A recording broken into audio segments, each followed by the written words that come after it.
नमस्कार विद्यार्थी मित्रांनो, आजच्या व्हिडिओमध्ये आपण महाराष्ट्र राज्यावरील काही महत्त्वाचे प्रश्न पाहणार आहोत. चला तर मग व्हिडिओला सुरुवात करूयात.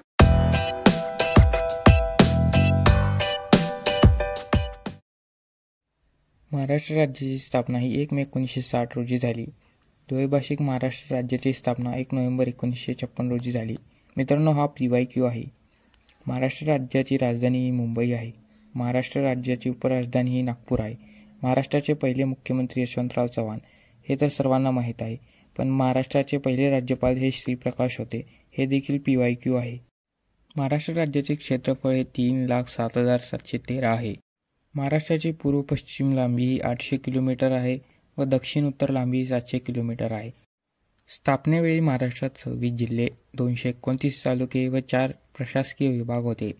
हा देखील एक PYQ प्रश्न विचारला गेलेला आहे. महाराष्ट्राचा अक्षवृत्तीय विस्तार 1537 उत्तर ते 22,600 उत्तर आहे व रेखावृत्तीय विस्तार 7236 पूर्व ते 8054 पूर्व आहे. महाराष्ट्र राज्याला एकूण 6 राज्यांच्या सीमा लागलेल्या आहेत. ते 6 राज्य पुढील प्रमाणे: गुजरात, मध्य प्रदेश, छत्तीसगड, तेलंगणा, कर्नाटक व गोवा. तसेच महाराष्ट्राला एका केंद्रशासित प्रदेशाची सीमा देखील लागलेली आहे. दादरा नगर हवेली आणि दमण दीव हे केंद्रशासित प्रदेश आहे. महाराष्ट्र राज्यात क्षेत्रफळानुसार सर्वात मोठा प्रशासकीय विभाग हा छत्रपती संभाजीनगर आहे, तर सर्वात लहान प्रशासकीय विभाग हा कोकण आहे. महाराष्ट्रात क्षेत्रफळानुसार मोठा जिल्हा हा अहिल्यानगर आहे, तर क्षेत्रफळानुसार सर्वात लहान जिल्हा मुंबई शहर आहे.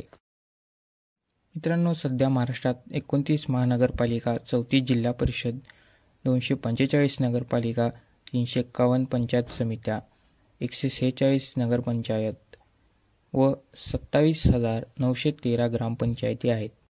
तर मित्रांनो, आजच्या व्हिडिओमध्ये एवढंच. आपण पुढच्या पार्टमध्ये महाराष्ट्रावरील काही असेच प्रश्न पाहणार आहोत. मित्रांनो, जर हा व्हिडिओ तुम्हाला आवडला असेल व उपयोगी वाटला असेल तर लाईक करा. चॅनलला सबस्क्राईब करायला विसरू नका. धन्यवाद.